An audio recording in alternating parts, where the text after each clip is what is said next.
Armed with unwavering moral clarity and dedication to nonviolent resistance, a courageous confrontation of evil by the power of love, King went to battle against the segregation laws and institutionalized racism that had replaced slavery as African Americans' daily lived experience. Over the 13 years of his short life that he devoted to the cause, King walked a fine line, maintaining his laser focus on civil rights, even as he was emboldened to speak out against the Vietnam War and raise his voice to demand jobs, fair wages, and educational opportunities for the nation's poor. It was on this playing field, fighting for American equality, that King's story met that of Robert F. Kennedy, a hard-nosed lawyer and prosecutor who, over the course of the tumultuous 1960s, opened his heart and soul fully to the plight of Americans oppressed by poverty and discrimination.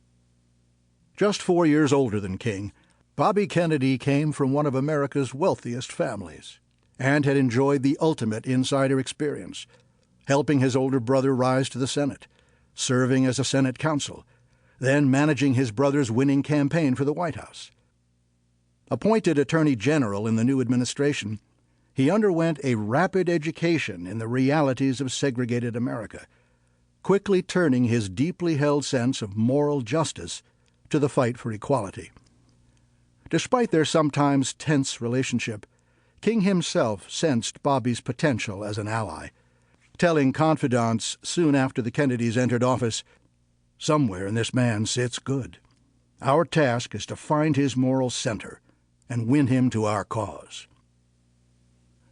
Over the next 7 years, as King staged the campaigns that would move the civil rights struggle to the center of the national consciousness, Bobby Kennedy staged his own parallel crusade, not just for a change in America's discriminatory racial laws, but for a wholesale redemption of the nation's soul. For Bobby Kennedy, the causes of racial equality and social justice became the concerns that propelled his public life, both as Attorney General and then, after his brother's assassination, as a senator and 1968 presidential candidate. Scathingly criticized by fellow Democrats for his relatively low-key opposition to the Vietnam War, against which he eventually took a strong stand, he was best known during these years for speaking out on behalf of those unable to participate fully in American life. His full-tilt travels into the underbelly of the American dream exposed him to the impoverished, desolate lives of grape pickers and day laborers, seasonal workers, and the down-and-out. Just as Martin was spiritually motivated by Gandhi and Christ, Bobby took inspiration from St. Francis of Assisi, the Catholic saint who venerated nature and preached compassion for the vulnerable, the poor, and the downtrodden. As a senator and presidential candidate, Bobby took the side of those seeking safe, low-income housing, of rural Americans who were starving in the richest country on earth, of African Americans struggling for basic rights and equal opportunities, of Hispanic Americans who often lived as an invisible underclass, and of others who simply lived on the wrong side of the tracks or out of the mainstream.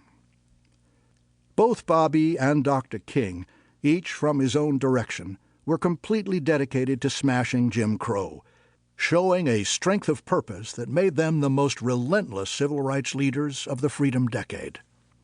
Americans sensed that both men were grappling with a question at the core of the nation's sensibility, if not its soul. For whom does America exist? Is it for everyone, or only for those privileged by race, religion, ethnicity, or some other artificial signifier?